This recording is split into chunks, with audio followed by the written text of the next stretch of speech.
in association with Kuku FM. हम बढ़ रहे हैं नेता नगरी के अगले सेगमेंट की तरफ, जो हमारा आखिरी सेगमेंट भी है, जिसे हम कहते हैं फुर्सत की सलाह, और जिसमें फुर्सत की सलाह देते हैं सौरभ द्विवेदी।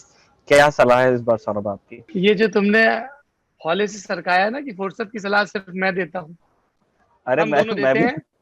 हाँ। पहली सलाह मेरी ये है कि जब ये एपिसोड अपलोड होगा, हम शुक्रवार को रिकॉर्ड कर रहे हैं, शनिवार 2 अक्टूबर का दिन होगा, गांधी जयंती और शास्त्री जयंती, लाल बहादुर शास्त्री जी का जन्मदिन और महात्मा गांधी का जन्मदिन। और लाल बहादुर शास्त्री पर कम बात होती है। सब लोग उसकी अपनी अपनी वजहें बता सकते हैं कि प्रधानमंत्री बनने से पहले उनका उनका रोल, हालांकि कई लोग कहते हैं कि नेहरू उनको अपने सक्सेसर के तौर पे तैयार कर रहे थे, है ना, अलग अलग बातें कही जाती हैं, लेकिन वो शीर्ष पर बहुत कम समय रहे, ये एक वजह हो सकती है। लेकिन जिस तरह से उनकी मृत्यु हुई, मृत्यु को लेकर, जैसे सुभाष बाबू की मृत्यु को लेकर अब तक संदेह और थ्योरी चलती है, वैसे शास्त्री की मृत्यु को लेकर भी चलती है। अनुज धर की और कई लोगों की किताब भी है इस पर।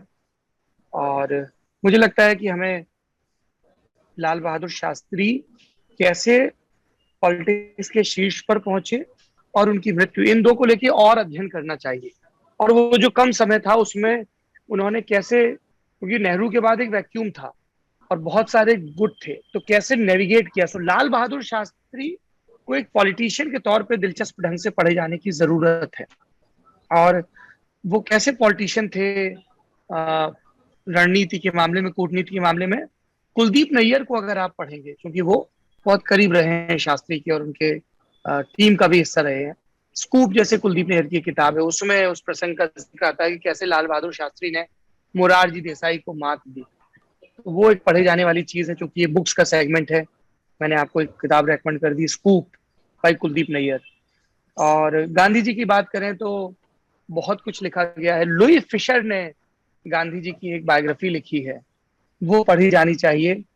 और इंडिया आफ्टर गांधी तो है ही रामचंद्र गुहा की। और देखिए, मैं इसका जिक्र कर रहा हूं तो मैं बता दूं कि हमारा कू ऐप के साथ, ये एक ऑडियो प्लेटफॉर्म है, टाई अप भी है, और गांधी जयंती पे वो अपने प्रीमियम सब्सक्रिप्शन पे 50% की छूट दे रहे हैं। उसके लिए आपको एक प्रोमो कोड डालना पड़ेगा, गांधी 50, सब कुछ कैपिटल में डालना पड़ेगा, GANDHI 50। अगर आप ये प्रोमो कोड डालेंगे तो आपको 50% की छूट मिलेगी। और जो मैंने आपसे कहा, इंडिया आफ्टर गांधी, ये किताब ऑडियो में उपलब्ध है, जो गांधी की आत्मकथा है, the story of my experiments with truth, वो भी है। साउथ अफ्रीकन गांधी, इस तरह की किताबें उपलब्ध हैं, तो आप वहां पर भी ये किताबें पढ़ सकते हैं। लुई फिशर और इसके अलावा मुझे लगता है कि गांधी जी पर उनके सहयोगियों ने बहुत सारी किताबें लिखी हैं। जब मैं पोरबंदर गया था तो कई पुस्तिकाओं को लेके आया था। तो हम लोग बहुत सारे टूर प्लान करते हैं, पोरबंदर भी होके आना चाहिए। मैं उस आवास में होके आया जहाँ पर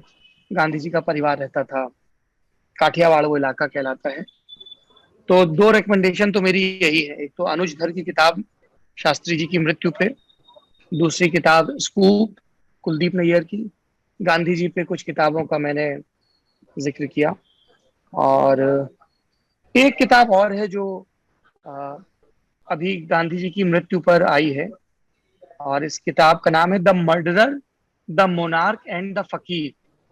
अप्पू एस्थोस सुरेश हैं और प्रियंका कोटम राजू हैं, उन्होंने इस किताब को लिखा है। हार्पर कॉलिंस से ये किताब आई है और ये दिलचस्प दिख रही है। मैंने लल्लन टॉप यूपी पे ब्लॉग करता हूँ, उसमें भी इसका जिक्र किया है।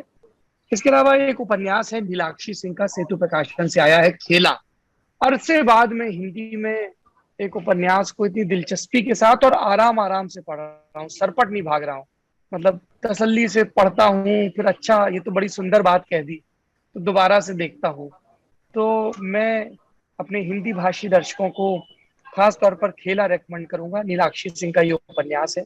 उनकी एक कहानी बहुत चर्चित हुई थी, परिंदे के इंतजार सा कुछ। देखिए कितना सुंदर नाम है इस कहानी का भी, और कहानी भी बिलाशक बहुत अच्छी है। तो एक वो है। इसके अलावा सिद्धार्थ माल्या हैं, उनकी एक किताब आई है मेंटल हेल्थ पर, मेमोयर है, वो भी मैं रेकमेंड करूंगा। उसका नाम है if I can be honest, एक सेकंड में उसका नाम बताता हूँ। सिद्धार्थ माल्या की किताब का नाम, दरअसल मैं यहाँ पे बैग मेरे पास है नहीं। मेंटल हेल्थ पे उनकी किताब है, अभी शायद पब्लिश भी नहीं हुई है अभी। हाँ, if I am honest, yes I was right, if I am honest उस किताब का नाम है। और इधर कुछ समय से निखिल मुझे लग रहा है कि मेंटल हेल्थ पर बात होनी चाहिए, और जो इनर डीमंस हैं उनसे डील करने के तौर तरीकों पे बात होनी चाहिए, इसलिए इस किताब को भी मैं रेकमेंड करूंगा। और एक मैंने अभी वो देखनी शुरू की है सफर के बीच, ब्लैक विडो एक फिल्म है, वो देख मार्वल रहा वाली है हूँ। क्या? जी जी जी। तो और बेल बॉटम देखनी शुरू की, पर मुझे लोगों ने बताया कि बहुत अच्छी नहीं है बेल बॉटम। और बीच बीच में मैं थोड़ा सा कुछ पुरानी फिल्मों को रिवाइज करने लगता हूँ, तो वो सब चलता रहता है। पर हाँ, बेल बॉटम देखने का इरादा है। एक फिल्म तो मैं अ, हाँ, मैंने संदीप और पिंकी फरार देखी और मुझे ठीक लगी। आखिरी में थोड़ी सी गड़बड़ हो जाती, ढीली पड़ जाती, पर ओवरऑल ठीक ठीक सी फिल्म है, थोड़ा नई जमीन है। ये मेरी रिकमेंडेशन है। ठीक। मेरी रिकमेंडेशन तो यही, मेरा वो खत्म हो गया है मैडमन फाइनली, 7 सीजन आज हो जाएगा खत्म जाने के बाद में।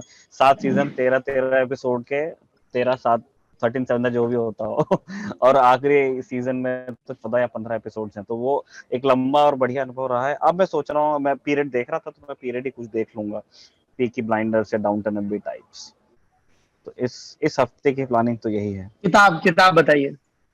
किताब नहीं पढ़ रहा हूँ, टाइम ही कहाँ मिलता है, यहाँ से जाके आदमी सो जाता है। समय का प्रबंधन दुरुस्त करना हाँ, होगा निखिल। वो मुझे सुधारना पड़ेगा। चलिए, इस पर फिर कभी बात करेंगे। जी। आज के नेता नगरी में इतना ही। आप अपना और अपनों का भरपूर ख्याल रखिए। इस पूरे एपिसोड के बारे में आपकी जो भी राय हो कमेंट बॉक्स में जरूर बताइए। शुक्रिया।